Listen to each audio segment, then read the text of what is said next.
Grazie Assessore di essere qui con noi intanto. Muto. Grazie a voi, sono comandato pieno del mio presidente a cui avete scritto, quindi posso dire che parlo non solo per me, per la scuola, ma per l'insieme, va bene? Assolutamente. Tutti conoscono Elena. Elena è assessore alla formazione e al lavoro della Regione Veneto. E l'abbiamo contattata, sei la prima tra l'altro, possiamo darci del tu in questo ambito? Sì, certo, grazie, anche perché appunto almeno con alcune di voi il rapporto c'è per altre questioni e quindi se mi Esatto. permettete ci diamo del tu così siamo anche più veloci. Assolutamente. Allora guarda, sei la prima politica o comunque esponente politico, perché non parliamo solo di donne, a partecipare a questi nostri incontri. Che adesso appunto faremo con vari esponenti del mondo della politica regionale e nazionale. Abbiamo deciso di iniziare da te, anche perché il tema caldo è quello di questi giorni che hai ben sentito. Grazie ad Antonella Binanzato, che è la prima in alto a sinistra. Conosce Elena. Esatto. Sì, con Antonella abbiamo anche storie sindacali, si dice così, abbiamo fatto battaglie belle insieme. Quindi mi fa piacere quando ho visto i nomi, sì. Esatto, Antonella è stata quella che ha portato, diciamo, la nostra istanza subito al Presidente Zaia in conferenza stampa lunedì, se non sbaglio, scorso. Sì, ha fatto la domanda nella conferenza stampa e il Presidente ci ha risposto giustamente dicendo che la questione dell'apertura delle scuole non è di competenza regionale. Abbiamo capito in questi giorni, ma ovviamente è il governo in questo caso che deve decidere. Noi però appunto abbiamo portato avanti la nostra battaglia, diciamo, e ti abbiamo anche inviato poi quelle che sono le proposte che abbiamo raccolto in queste settimane di tantissime donne che volevano dare un contributo. Noi sappiamo che non siamo degli esperti del settore, quindi non potevamo dare delle soluzioni meravigliose, diciamo, a questa situazione che è unica. Però almeno abbiamo fatto delle proposte anche video. E abbiamo visto che oggi il Presidente, Assessore, ha mandato una lettera, esatto, a Conte, in cui ci ha ascoltato, quindi noi siamo contenti di questo. Allora, la prima cosa che mi viene da dire è che non esiste un esperto oggi. Quindi quando voi avete lavorato a delle proposte, molte e anche con un punto di vista diverso da quello che di solito ci viene proposto dai cosiddetti esperti, io ho visto che invece c'è molto da lavorare, molto da recepire, perché non esiste un esperto. Se ci fosse un esperto Covid-19 avremmo già risolto il problema, no? Questa è la peggiore, lo dico delle donne anche intelligenti, delle professioniste, intelligenti nel senso che ci mettono tutta l'intelligenza, non è un giudizio, che vogliono ragionare, perché a mio parere noi oggi siamo finiti in una condizione che radicalmente cambierà tutta la nostra esistenza. Ci sarà un mondo prima di Covid e un mondo post-Covid, perché partiamo da una presupposto che la nostra generazione pensava di avere come diritto acquisito, la libera circolazione delle persone. Noi siamo la generazione, immagino, io ne ho 48, ma insomma, quella che è cresciuta con i confini che cadevano, con i muri che si abbattevano e con anche un'acquisizione di informazioni che i nostri figli hanno in maniera ancora più spinta, perché noi almeno un limite in qualche modo l'avevamo avuto, immaginato. Ma qui la libera circolazione delle persone è stata bloccata, e non per questioni ideologiche, che hanno anche nel passato determinato conflitti, anche belli se vogliamo, anche rivoluzionari, anche culturalmente molto impegnati ed impegnativi. Qui non c'è un nemico per cui possiamo criticare qualcuno, qui c'è un virus che ha deciso che la nostra vita, i nostri diritti, le nostre certezze non ci fossero più. Perché faccio questa premessa? Perché rispondo alla tua prima considerazione. Non siete esperte, abbiamo pensato di. Nessuno di noi è esperto, tutti dobbiamo pensare di. Quindi questo confronto mi piace per questo punto di vista. Secondo, io mi devo occupare come assessore all'istruzione, alla formazione, diciamo la lasciamo per un attimo, e al lavoro. Istruzione e lavoro dicono di una visione olistica dell'uomo. Non c'è l'uomo salute. C'è l'uomo economicus, c'è l'uomo e la donna ovviamente, che devono far crescere in una dimensione anche di socialità, che non è sostituibile del tutto con gli ausili della didattica a distanza. Dobbiamo stare non solo ad oggi, cioè riprenderà l'attività economica, è necessario, è fondamentale. E quindi abbiamo alcuni problemi di gestione organizzativa della nostra vita, soprattutto quella delle donne lavoratrici. Però abbiamo un problema altro che dobbiamo e possiamo guardare in termini temporali oggi, cioè che emergenza abbiamo oggi, ma che visione avremo a settembre-ottobre e che cosa succederà se l'orribile virus Covid-19 o quando sarà, e io mi auguro tanto di no, qualche altra emergenza di tipo sanitario virale, perché un'altra donna eccellentissima che vi consiglio di coinvolgere, perché partecipa volentieri, secondo me, se l'invito provenisse da voi, è Ilaria Capua. Sì, infatti. Capua è veneta di adozione, lei si sente molto veneta. Sì. È una ricercatrice straordinaria, poi con alcune di voi come giornaliste ne abbiamo fatto anche una narrazione su di lei. Lei fu la prima donna veterinaria premiata nel mondo come scientific mind, perché fece un atto rivoluzionario di questi tempi, quando isolò il virus dell'aviaria, mise il suo tracciato su una banca dati pubblica, non privata. Pensate che io ho avuto modo di scoprire questo con lei, perché non ero assolutamente ignorante in materia. Quando si scopre una sequenza di un virus, la comunità scientifica ha come impegno deontologico, figuratevi, dovrebbe essere esattamente l'opposto, di metterlo in una banca riservata. Perché? Perché il mondo della ricerca può lì, diciamo, proseguire nella ricerca della sequenza e perché poi gli investitori, pubblici o privati che siano, possono acquistare quella sequenza e farne il vaccino e quello che serve. Ilaria, al tempo, decise di mettere la sequenza scoperta da lei e dall'Istituto Zooprofilattico per le Venezie in una banca pubblica. Lei scrisse poi in alcuni libri, e Gian Antonio Stella ne ha raccontato abbondantemente, che lei quella notte, per cui le avevano intimato di inserire la sequenza in una banca dati riservata, lei decise di violare quella regola deontologica e di metterlo nella parte pubblica. Perché? Perché il virus dell'aviaria era un virus molto popolare, cioè era arrivato ovunque, colpiva le nazioni più povere e aveva bisogno di essere immediatamente conosciuto.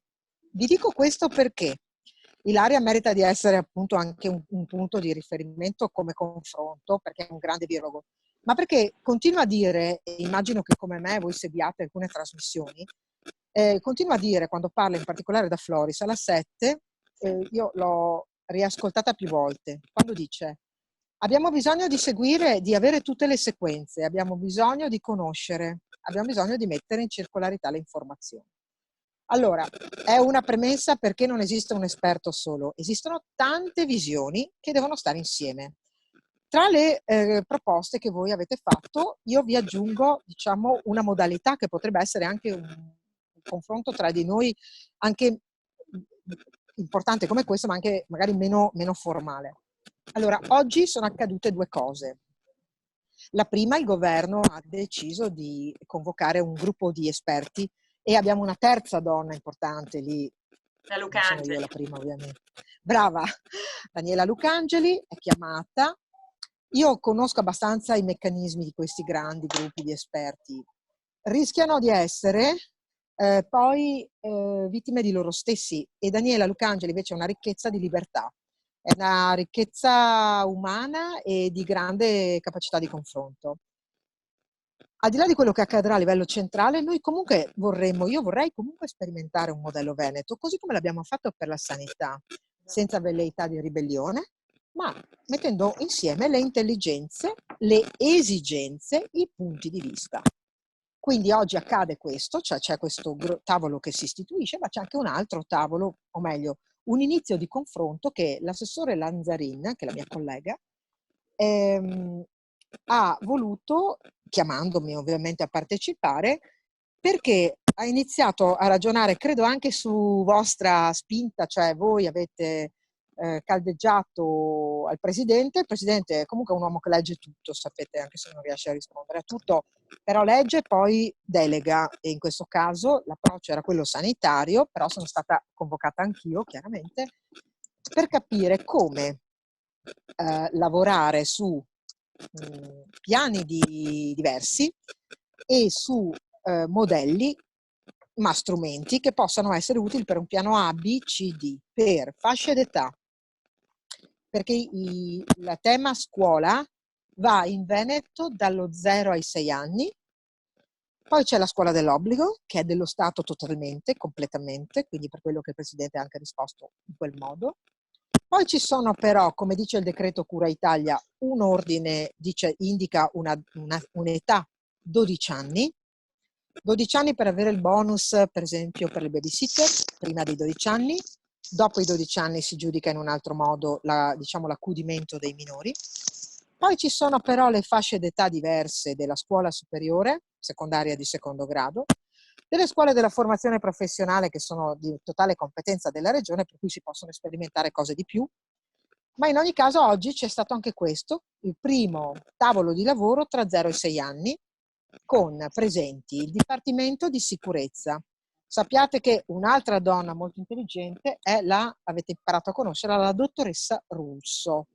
È a capo del Dipartimento Prevenzione e Sicurezza, donna di grande, ha un approccio diciamo molto pratico, molto serio evidentemente, ha una responsabilità grande ma anche molto pratico.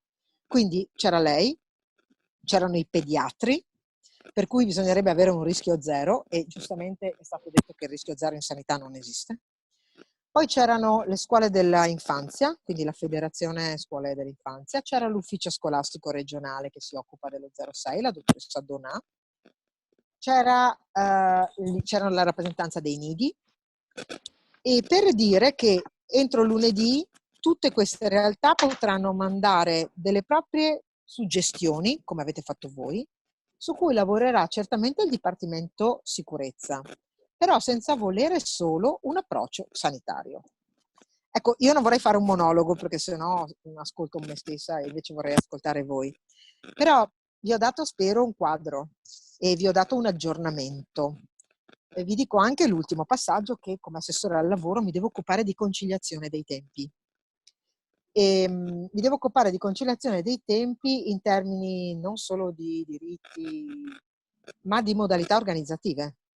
Non avremo soldi per tutti e non capisco perché va bene una babysitter, che ovviamente dovrà essere in regola, no? Va da sé, questo lo dico perché non si può pensare di usare soldi pubblici, ma lo dico a donne pratiche ed intelligenti. Però, insomma, c'è stato anche qualcuno che in altre regioni d'Italia pensava di lavorare con il lavoro nero. Lavorare con il lavoro nero per me è simoro. E quindi c'è il tema dei babysitter, ma non è, secondo me, non è la soluzione.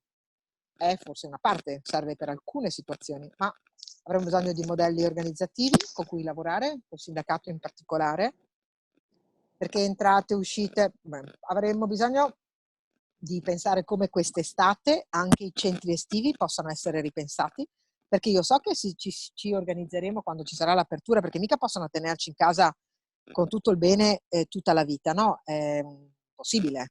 Allora, se una mamma, come già succede oggi, sta tenendo i bimbi di qualcun altro, possiamo ragionare su come mettere a punto invece tutti i servizi che già ci sono e magari contribuire un po' di più per quelle mamme che hanno una riduzione del reddito, mamme e papà che hanno una riduzione del reddito, con i servizi che sono i centri estivi, le scuole che oggi sono chiuse. Oggi c'è il presidente nella conferenza stampa, ma Michela, tu so che l'hai già seguito, in questo dice usiamo anche le scuole.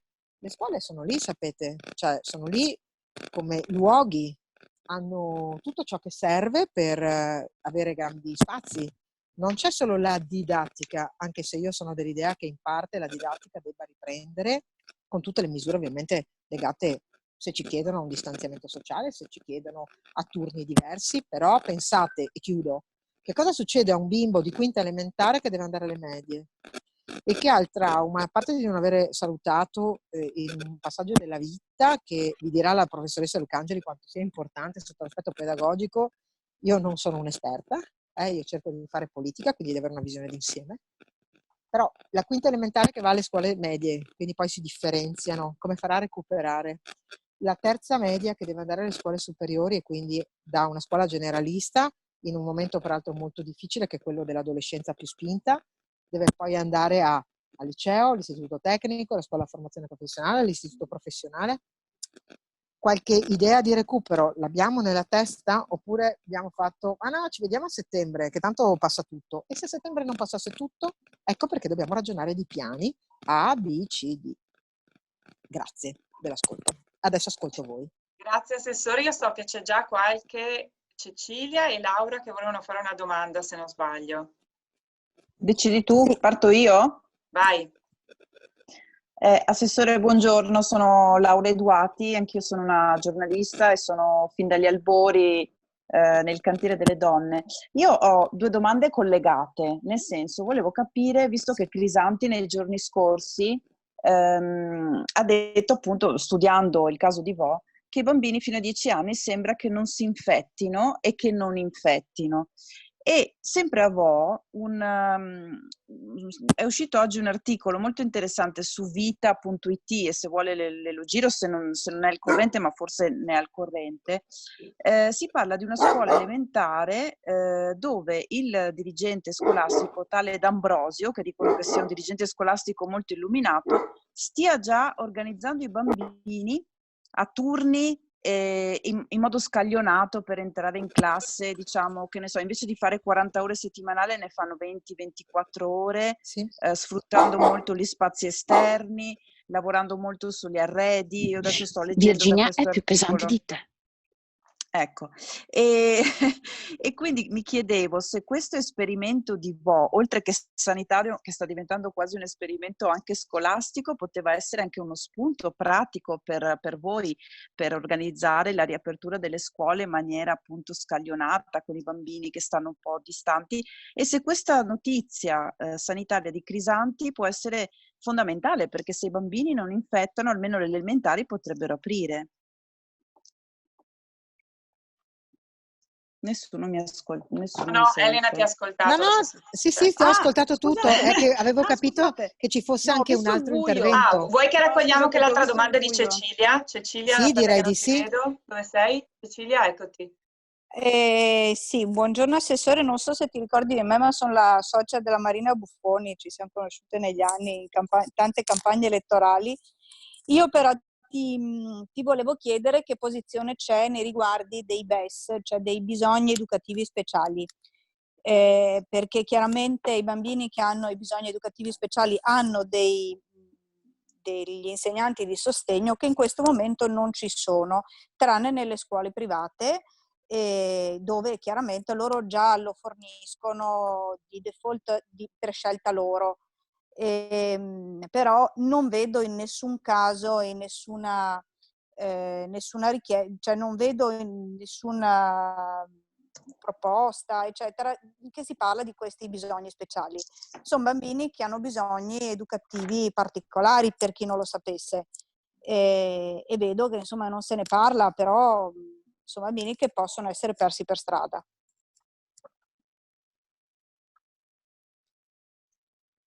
Vai pure, Assessore. Rispondo, va bene, subito. Crisanti. Sì, Crisanti è il nostro punto di riferimento scientifico, no? Sapete, quando il Presidente fa riferimento a comitati scientifico di riferimento, lui è il capo, per capirci. Ed infatti noi oggi abbiamo ragionato proprio di quello, cioè proviamo a pensare a un modello educativo, organizzativo, scusatemi, più che educativo, a un modello organizzativo che tenga conto della ormai affermazione che dice Crisanti, ma che dice anche la Capua da almeno 2 mesi. Quindi i bambini hanno questo straordinario, e Crisanti dice la scienza non lo riesce ancora a spiegare, però sono immuni. E quindi sì, io sono molto d'accordo con quello che è stato detto, cioè secondo me bisogna pensare a un modello organizzativo che possa portare a rientro a scuola della scuola primaria e di quelli più piccolini.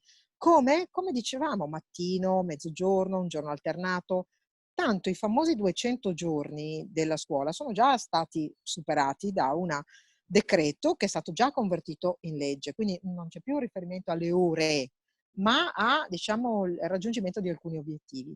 Peraltro, confrontandomi anche con alcuni insegnanti della scuola primaria, lo caldeggiano, vogliono tornare a scuola, vogliono fare anche tutto giugno a scuola, perché sanno che i loro bambini, rispondo ai BES, soprattutto quelli più fragili, li stiamo perdendo, perché sono regrediti. Abbiamo significative ritorni da parte degli insegnanti più attenti, che sanno di avere un bimbo che è dislessico, che ha una forma di autismo, che prima in classe reagiva in un certo modo e oggi è tornato indietro in modo drammatico. Quindi è fondamentale che si torni, lo dicono loro, lo dicono tutti, in un gruppo classe, in un gruppo tra pari. Non sarà di tutti e 20, ce lo dirà Crisanti e tutto il gruppo, però si deve tornare. Ecco, questa è la nostra posizione. Facciolo. Allora, salve a tutte, grazie per questa opportunità. Allora, quello che volevo chiedere era questo: sostanzialmente è giusto porsi delle domande su come fare rientro, però sembra mai molto chiaro che ci sarà un'integrazione tra didattica a distanza e quello che sarà fatto poi fisicamente, quindi la presenza fisica dei bambini a scuola. Quello che sta succedendo adesso però è che ogni scuola, anzi addirittura ogni classe, ogni singolo insegnante, non avendo una direttiva chiara da seguire, sta facendo un po' quello che gli pare più opportuno. E quindi io ad esempio ho 3 figli interclassi diversi ma della stessa scuola, che stanno facendo ogni insegnante va un po' per i cavoli propri. Quindi a chi dovremmo in caso chiedere, siccome appunto a settembre sembra che non ci sarà comunque un rientro totale in presenza fisica a scuola, ma che probabilmente ci sarà un'integrazione. Già da adesso, per cominciare a implementare qualcosa di uniforme per tutte le scuole e tutte le classi, e non che una scuola fa 2 ore al giorno, 3 ore al giorno di video lezione in sincrono e altre scuole 0, perché ovviamente questa cosa crea delle disparità. Come dovremmo muoverci per avere quindi uniformità nella didattica a distanza? Allora, Assessore, intanto grazie di essere qui con noi. 2 domande. La prima, io... Ci siete? Sì? Non si sente più, Anto. Okay. Ha chiuso il microfono. Anto? Antonella? Non lo so. Eccoci. Eccoci, vai. Okay.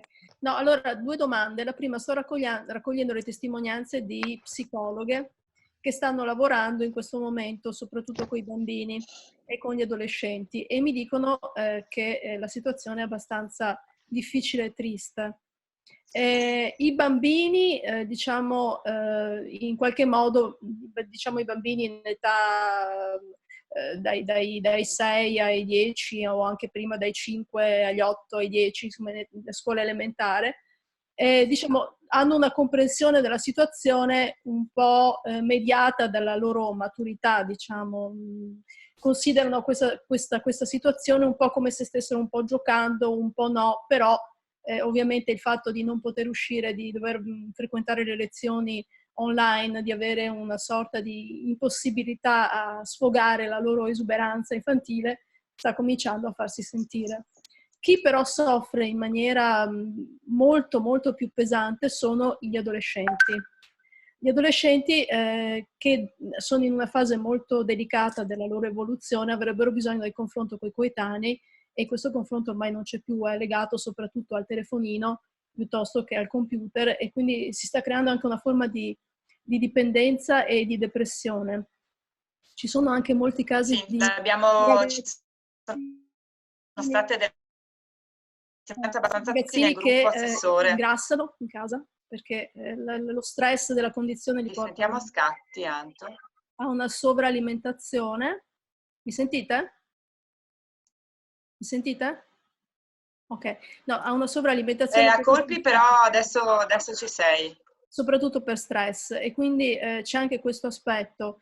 E mi dicevano appunto queste psicologhe che questa condizione si riverbererà anche quando sarà finita questa emergenza. Quindi ci sarà questa fascia di età che porterà i segni di questa cosa a cui bisogna pensare. La seconda domanda invece è più, diciamo, più politica e più tecnica. Se la competenza sulle scuole è del governo e solo per una parte della regione, non si può pensare a un provvedimento a mo' di ordinanza da condividere col governo in modo da avere una sorta di delega per cercare di creare un progetto regionale che possa essere mutuato, non so, da quello che si sta facendo nei paesi del nord piuttosto che altre situazioni. Ecco, queste erano le mie domande, grazie. C'era anche una domanda di Michela. Vi chiedo a tutte di essere abbastanza brevi perché so che poi l'assessore ha un altro impegno, se non sbaglio, giusto? Ha un altro Zoom. Qua ormai è tra piattaforme, sì, però mi basta, diciamo, alle 18:40 di andare, quindi abbiamo Ok. ancora 40 minuti, mi pare. Bene, dai. Una bella Michela? chiacchierata. Non c'è più? L'ho persa. Chi era che aveva chiesto di fare una domanda velocissima? Federica? Aspetta, non ti sentiamo però. Attiva l'audio, per Eccoti. favore. Attiva l'audio, Federica. Anch'io, Miki, poi. Miki, eccomi Ecco, qua. adesso c'era Michela. Michela? Ok. Allora, Vai. io volevo dire questa cosa. Io sono mamma di 3 bambini di età completamente diversa, una di 20 mesi, la quale ha completamente dimenticato, diciamo, la maestra e l'ambiente del nido, perché logicamente in questi mesi la sua memoria ha cancellato gran parte dei pochi ricordi che aveva, l'aveva appena iniziato. Un bambino di quinta elementare, e sono completamente d'accordo con quello che ha detto l'assessore, per i bambini di quinta elementare è un trauma quello che stanno vivendo, perché loro hanno interrotto bruscamente quello che era la chiusura di un ciclo, di un ciclo scolastico, quello delle elementari.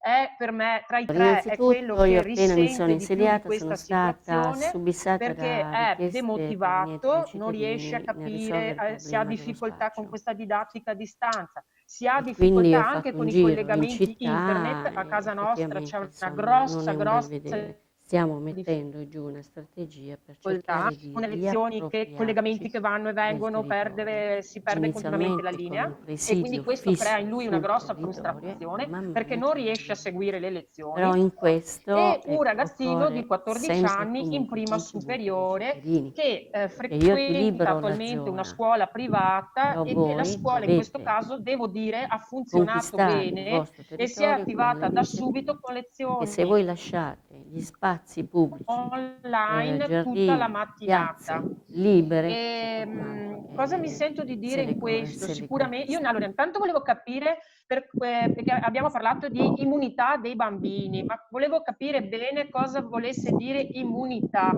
nel senso che un bambino può essere un portatore sano o non può essere neanche un portatore, nel senso che non recepisce il virus, perché noi a casa, per esempio, abbiamo delle situazioni a rischio, e quindi volevo un attimino valutare poi l'entrata in un secondo momento delle varie situazioni scolastiche. Questa intanto era la mia domanda urgente. Assessore, vuoi rispondere intanto a queste prime due? Sì. Allora, la prima domanda era integrazione tra didattica a distanza, presenza e differenziazione, ma devo dire che possiamo anche andare sull'ultima in un pezzo. Perché, allora, la scuola non era preparata, non aveva fatto formazione ai docenti. I docenti si sono, in maniera, guardate, straordinaria, reinventati. È chiaro che è stato subito per me evidente che era macchia di leopardo questa cosa. E anch'io, visto che parliamo tutti di esperienze personali, io ho mia sorella che è insegnante di una terza elementare a Murano, però ovviamente adesso è qui a Pove del Grappa con noi, e si sono reinventati, si sono assolutamente messi in collaborazione tra di loro, quindi tra gruppo docenti, per provare a trovare delle modalità. Quindi la scuola e i nostri insegnanti non erano, nessuno di loro, salvo qualche dimestichezza con la loro presenza, magari come discenti a un aggiornamento di competenze, ma non come docenti attraverso la didattica a distanza. Pensate che ho fatto una call la settimana scorsa, ho detto cambio la mia formazione professionale, perché ho detto che ne trattavo per un pezzettino. Metto a disposizione una parte di formazione della fine del Fondo Sociale Europeo che avevo indirizzato alla pubblica amministrazione, la ripenso e la metto a disposizione dei docenti. 170 posti esauriti in mezza giornata. Cioè i docenti hanno fame, si sono trovati in questa condizione e io ho avuto anche della difficoltà per chiedere per favore all'ufficio scolastico regionale se faceva veicolare la nostra proposta. Quindi rispetto anche alla domanda che aveva un po' l'aspetto politico, e giustamente Antonella l'avevi detta così, c'è spazio per un accordo tra noi e il governo dove ci danno un po' di margine di delega per andare in deroga alle varie vicende della scuola? No, non c'è. Non c'è nemmeno quando, in termini di rapporto che è pur buono tra regione e ufficio scolastico regionale, io ho chiesto, mi date un monitoraggio di quello che accade? Perché sento, come voi, amiche, gente che mi scrive su Facebook, gente che mi vuole far sapere come va il mondo, che mi dice mio figlio fa 3 ore, mio figlio fa 0, mio figlio ne fa 1 ogni tanto, mio figlio ne fa 6, troppo differenziato. Ma questo tema la scuola statale se lo vuole tenere a sé. Quando ho fatto la proposta di dire se ci saranno evidenze epidemiologiche per tornare a scuola, si può tornare? Mi hanno risposto dai sindacati centrali, cioè dalle sigle sindacali centrali, non quelle del territorio, non se ne parla nemmeno. Ecco, allora la deroga e la delega sulle scuole, guarda, sarà la battaglia di tutte le battaglie rispetto all'autonomia, visto che è l'unica domanda politica, ma la vedo difficile. Che cosa possiamo fare però? Provare ad allineare, perché la troppa differenza tra didattica a distanza tra scuola e scuola, si diceva prima, le scuole paritarie hanno risposto bene. Io vi dico che le scuole della formazione professionale hanno dovuto rispondere, perché altrimenti io non gli pago lo stipendio, ma non per cattiveria, perché quelle sono scuole che io finanzio con il Fondo Sociale Europeo. L'Europa mi dice devi dimostrare che sono in classe, che fanno lezione tutta l'ora, quindi la modalità, pensate, online, non offline, e in più si deve anche sapere che c'è il 75% almeno degli studenti dentro. Io ho fatto fare le ispezioni, cioè voi sapete che ci sono delle piattaforme dove tu puoi da terzo andare a ispezionare, perché altrimenti lo stipendio loro non lo prendono. Allora, troppa differenza, sì. Metteremo a disposizione, io personalmente ho già iniziato, risorse della regione per aggiornare le competenze dei docenti. Ci sono tante domande sull'esame di maturità, anche quello. Noi abbiamo portato come regioni italiane, ieri avevamo la 9ª commissione della conferenza Stato-Regioni, dei suggerimenti, ma il governo ci dice competenza esclusiva dello Stato e ci dice grazie per i suggerimenti, non è detto che li accogliamo. Allora, gli esami della quinta superiore, ma anche della terza media non lo vogliono neanche fare. Guardate che per i nostri ragazzi, e rispetto alle anche passaggi dei messaggi sul danno psicologico, ed era l'altro tema, no? Quello del problema psicologico, che è stata la prima domanda. Noi siamo di pagare il prezzo più alto ai nostri ragazzi e agli adolescenti in particolare, che devono essere liberi, ma anche di fare sport, di avere regole di autodisciplina che sono legate all'aspetto ludico, non alla chiusura in casa. Quindi tornare a scuola è fondamentale, anche per pochi giorni alla settimana. Vi chiudo con un simpatico aneddoto di ieri mattina. Vengo invitata in una delle mie scuole, quindi la formazione professionale, che le giornaliste che ascoltano sanno sono dei ragazzi e delle famiglie più fragili, altro che BES. E i 2 ragazzini che arrivano da Forni di Zoldo e per andare a Sedico a scuola partono alle 5:30, mi hanno detto: assessore, noi vogliamo tornare a scuola perché preferisco alzarmi alle 5 che non vedere i miei amici. Capite che la questione è grave sotto l'aspetto psicologico e lì dovremmo essere in grado, famiglie, quindi veramente con una rete di comunicazione, di accompagnarli e di farci aiutare dalla parte psicologica pedagogica.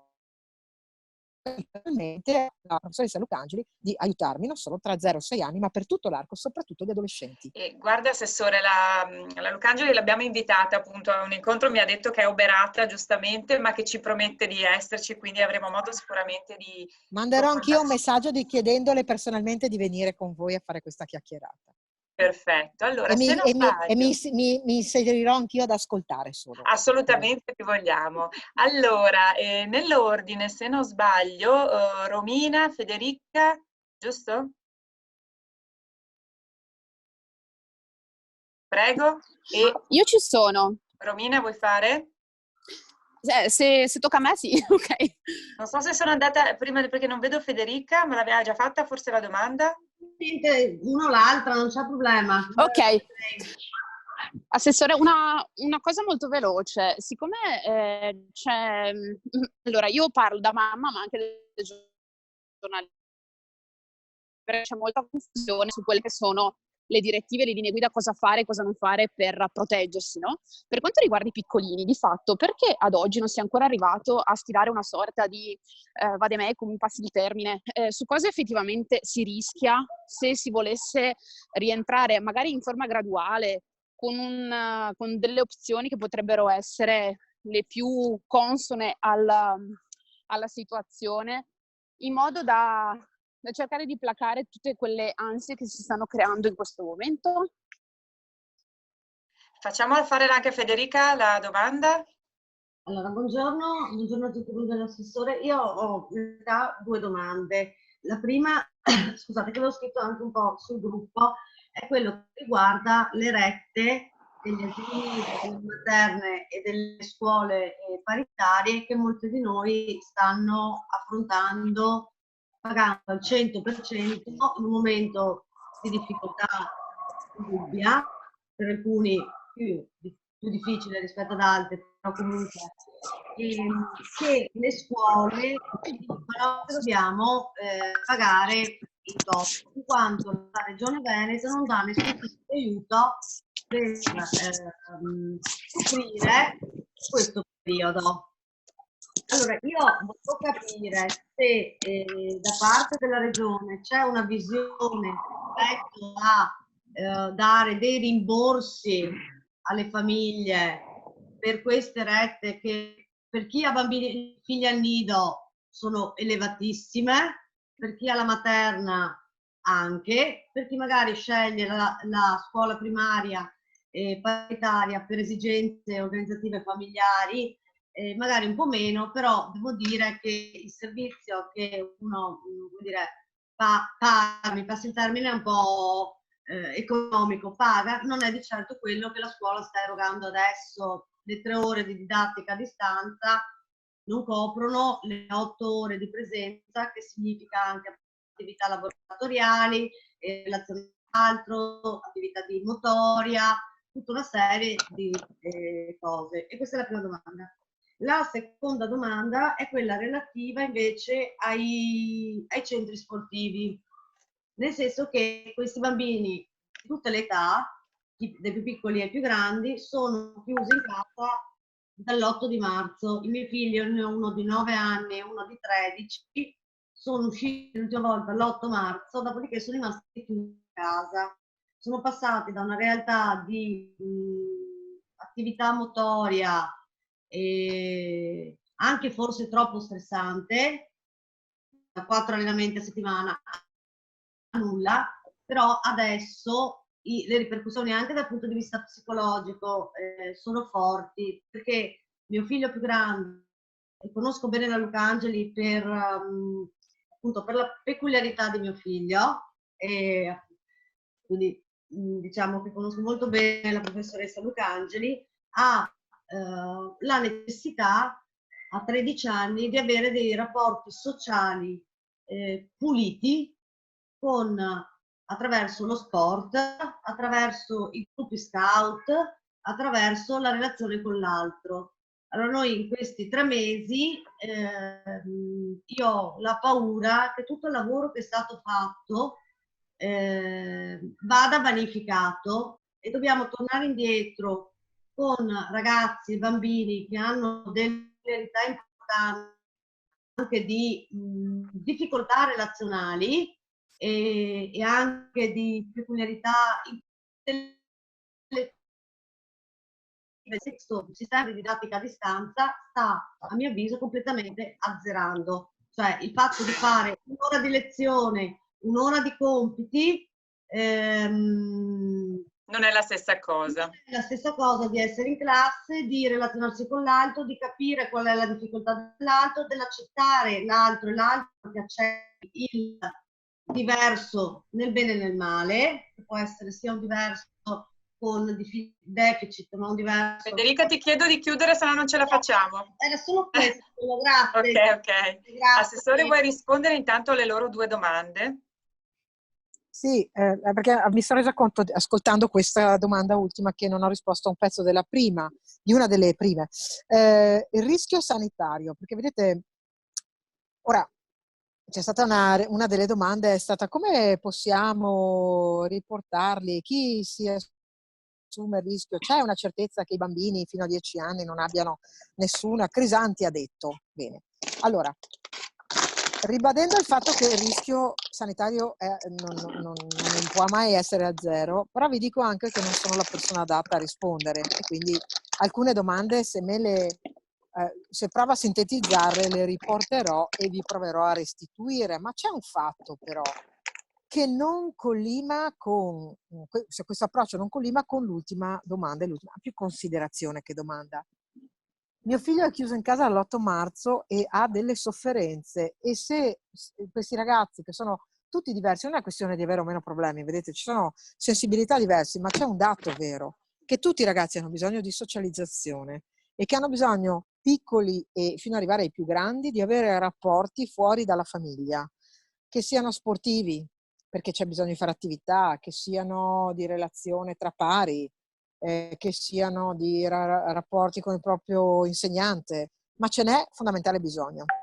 Per il momento sta prevalendo il rischio sanitario zero. Teniamoli a casa, no? Tutti chiusi dentro. Lì non c'è rischio di prendere nulla, ma siamo nelle condizioni di poterlo fare? Non credo. Credo che si debba provare ad accettare una modalità, perché nessuno credo potrà dire del mondo scientifico, che pure sta dibattendo, di un virus che non si conosceva prima che cosa può succedere. Lo capiremo, più sequenze, come dice la Capo, avremo. Ma in questo momento dobbiamo avere un equilibrio di interessi. C'è l'interesse dei bambini e dei ragazzi con età diverse e quindi con modalità organizzative della loro vita sociale diverse. Non abbiamo troppo tempo, perché è già troppo per un adolescente quello di stare così chiuso in casa, e anche per un bambino di non avere rapporti con i propri pari, nel giocare liberamente. Alcuni stanno avendo delle paure che le famiglie non pensavano che avessero, non dormono la notte, hanno paura di uscire. Sapete, a forza di sentire che dobbiamo tutti girare bardati, però è così, dobbiamo compenetrare le esigenze.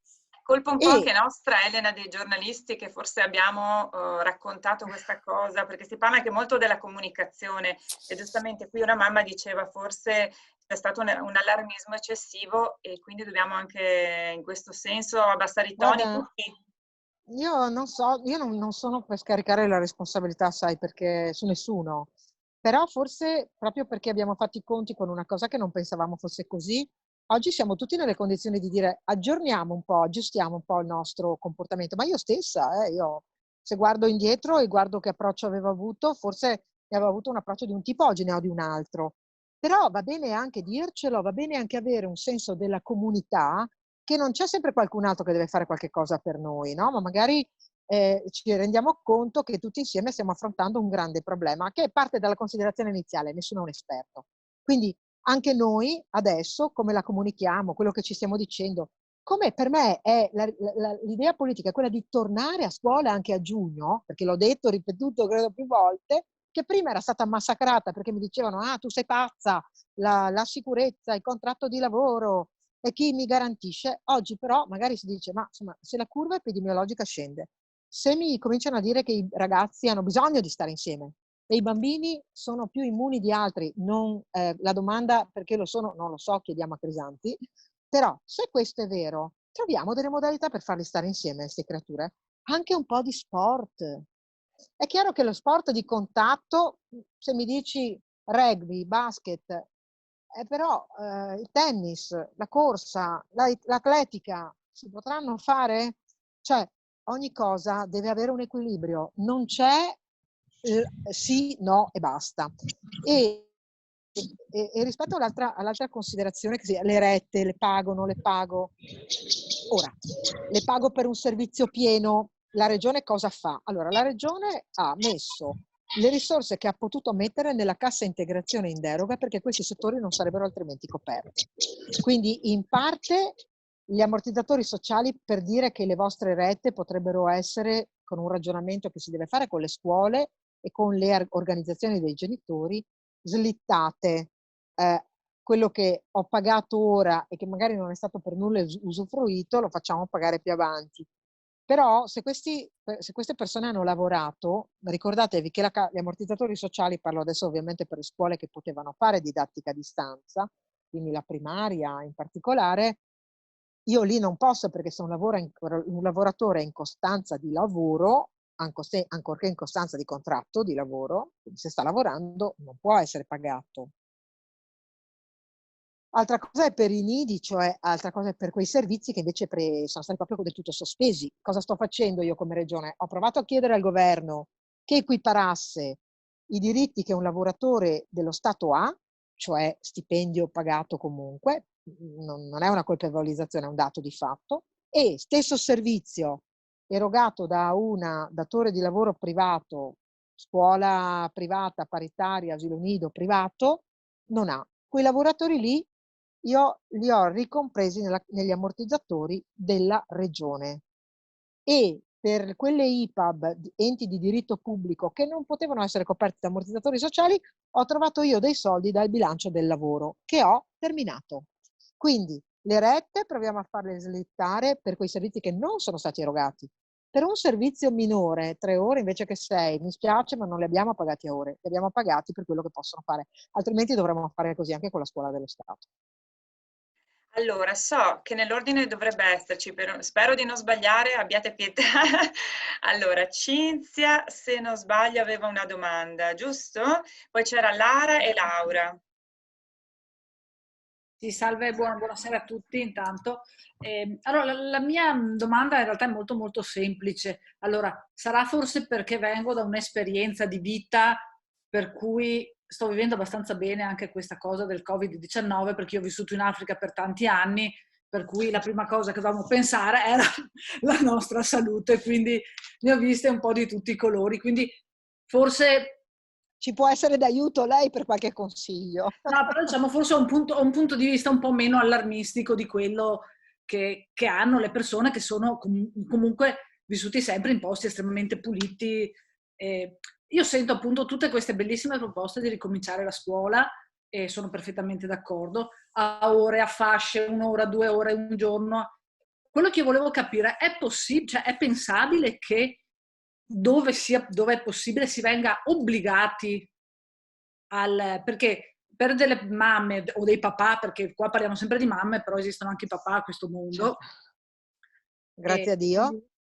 Uno o l'altro cambia poco, che hanno, cioè se mia figlia torna a scuola 2 ore, a me personalmente come lavoratrice cambia poco, che sia a casa o che sia a scuola 2 ore, la differenza è veramente iniqua. Poter pensare a un qualche obbligo dove è possibile di effettuare lo smart working o il telelavoro. So che non tutte possono farle, però per fortuna una gran parte di persone, io sono una persona fortunata, io non ho mai smesso di lavorare, ho sempre lavorato a casa, ho fatto la maestra, mia figlia è una delle bambine che ha l'insegnante, non ha l'insegnante di sostegno e quindi mi barca meno tra il mio computer e il suo computer, mamma non capisco.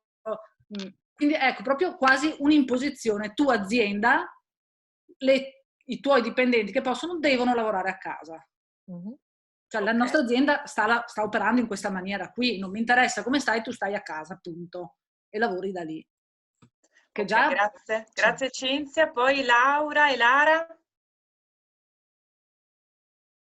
Chi va delle due? Ci siete? Non ti sentiamo Laura, devi attivare il microfono. No, Lara? Andare tu?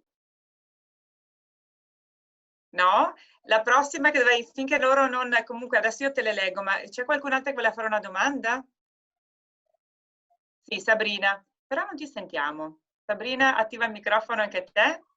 Vediamo se ci riusciamo. Eccoti. Qualcuno sento. No, Sabrina no, Laura forse hai attivato. Laura te l'avevo attivato. Ecco, adesso sento, qualcuno lo sentiamo, forse Sabrina. No. Beh, comunque io ti Allora chiedo... parlo io. Chi è? Sono Lara. Mi sentite? Lara, vai Lara. Ciao a tutti, a tutte. Allora, io sono un'insegnante di sostegno, tra l'altro alla scuola dei piccoli, quindi dai 3 ai 6 anni. E volevo chiedere questa cosa. Non si potrebbe magari fare anche come proposta al governo, perché appunto non essendo materia regionale, però magari ascoltare qualche proposta che viene dal basso. Penso in particolare già un'altra prima faceva un intervento sul discorso dei bisogni educativi speciali. Io penso che tutti quei bambini con disabilità che davvero stanno facendo una fatica bestiale fin dai 3 anni in su a seguire queste lezioni online quando ci sono. E pensare di attivare dei programmi, dei progetti di istruzione domiciliare, che è una cosa che la scuola può fare perché fanno parte dell'ordinamento, e magari però, come dire, in forma eccezionale, visto che è eccezionale quello che stiamo vivendo, penso andrei volentieri a scuola dei bambini che ho in carico come insegnante di sostegno a fare lezioni a casa loro, però non posso farlo attualmente. E mi sembra, cioè è devastante per me, è devastante per loro, quindi, e per i genitori soprattutto. Non so cosa ne pensa. E Sabrina, ti sei riuscita ad attivare? No. Posso però so così voleva chiederti pardon. della maturità, se non sbaglio. Sì, che credo di aver risposto prima alla maturità, era una delle domande che è passata anche. Maturità è come è decisa oggi da un decreto legge, pensate, hanno chiamato un decreto legge, decreto scuola. Viene convertito in legge la settimana prossima. Noi abbiamo messo degli emendamenti per fare in modo che ci sia anche l'esame della terza media. Il ministro avrebbe deciso che comunque deciderà a maggio, quindi non sospendiamo, e che ci sarà comunque una commissione interna. La preoccupazione nostra è che decidendo a maggio e magari decidendo che non farà gli esami a luglio, perché lei giugno, scusate, ha proposto di farli a settembre, ma alcune facoltà universitarie selezionano ad agosto, quindi non è possibile. Sull'esame di maturità la competenza è tutta dello Stato, però sappiate che nella conversione in legge che va la settimana prossima, l'emendamento delle regioni è stato quello, e speriamo sia accolto, di fare comunque l'esame adesso, cioè a giugno, luglio, insomma, questa cosa di non toccare il mese di luglio non si capisce proprio quale sia il senso scientifico. E stiamo presidiando, ma non è responsabilità, purtroppo non è competenza nostra. Io andrei sull'ultima domanda, sì, e poi vi lascerei perché altrimenti non riesco a prepararmi. Grazie per quella dopo. Allora, però, ti dico solo che dovremo rifare un altro appuntamento prossimamente sulla questione della conciliazione del lavoro, perché c'erano due mamme che sono molto interessate, due donne che sono molto interessate e quindi vogliono, magari facciamo un altro incontro. E io ti do subito la mia disponibilità perché secondo me è un tema di grandissima importanza, dove soprattutto la partecipazione, gli accordi aziendali, il Veneto è una terra che io sono una grande sostenitrice della contrattazione aziendale, della contrattazione di secondo livello, della conciliazione dei tempi. Ho fatto adesso, e magari ne parliamo quando volete voi anche la settimana prossima, ho fatto 2 bandi sulle pari opportunità che vanno proprio nella direzione della conciliazione dei tempi, mettendoci anche delle risorse. Quindi sì, no, non si può obbligare un'azienda, prima si diceva si può rendere obbligatorio. No, però se l'azienda ne ha un beneficio, perché non farlo? E noi gli creeremo il beneficio, quindi magari ne parliamo settimana prossima o quando volete. Scuola domiciliare, forme eccezionali. Sintetizzo l'ultima domanda. Io sono convinta che dobbiamo sperimentare. Sono convinta che i più piccoli possono avere modalità organizzative e Luca Angeli sta pensando a questo. Anche come tradurre una didattica a distanza che non può essere didattica a distanza per qualche... Guardate, ho visto un dirigente scolastico fare delle cose che voi umani non avete neanche idea, ed era una donna anche lei, ma non si era applicata molto. Un conto è farla per 0,6, anzi un conto è farla per 0,3, un conto è 3,6, un conto è 6,9, un conto è 9,10, cioè sono diverse, hanno esigenze diverse, hanno bisogno di muoversi, hanno una fisicità diversa, quindi sperimentiamo. Io sono dell'idea. Zaia ha detto oggi, e l'ha scritto nella lettera al governo, che magari vi faccia avere, perché io sono molto fiera di quella lettera. L'abbiamo pubblicata sul benissimo. gruppo, e anche ho appena pubblicato il comunicato che è arrivato dalla regione sulla cosa che ci dicevi della riapertura. Ecco, quella che vi ho aggiornato direttamente. Esatto. No? Bene. Guardate che anche i luoghi, cioè le scuole, i luoghi pubblici, i comuni stanno dicendo mettiamo a disposizione anche altri luoghi, cioè se la distanza sociale deve essere e se non possiamo entrare nelle case di altri privati, perché genereremo una difficoltà poi di recupero diciamo, in un'eventualità di contagio, recupero, però ci sono dei luoghi che si possono usare, usiamoli. Ecco, io sono dell'idea che la sperimentazione vada fatta. La possiamo fare di più fino a 6 anni perché lì non ci serve troppo diciamo, accordo dello Stato. Il resto è più difficile. Contiamo sul Veneto. Barbara, hai proprio 1 minuto esatto, 30 secondi, perché poi dobbiamo lasciare andare l'assessore. Buongiorno assessore, sarò velocissima perché volevo stimolare un prossimo intervento e il tema dovrebbe essere: può la Regione diventare con i suoi strumenti, dai comitati pari opportunità alle consigliere di parità eccetera, un mediatore terzo, ma anche con l'ispettorato del lavoro, sui grandissimi contenziosi che ci saranno adesso per le discriminazioni che le donne patiranno con rientro al lavoro, che sarà più veloce delle decisioni di dare soluzione a come gestire i bambini. Certo. E siccome sarà un tema, voglio dire, che avrebbe bisogno sicuramente di proposte innovative, forse riprendere in mano questi temi sarebbe importante anche per la Regione. Sì, vi dico anche che potreste anche sentire la consigliera di parità. È una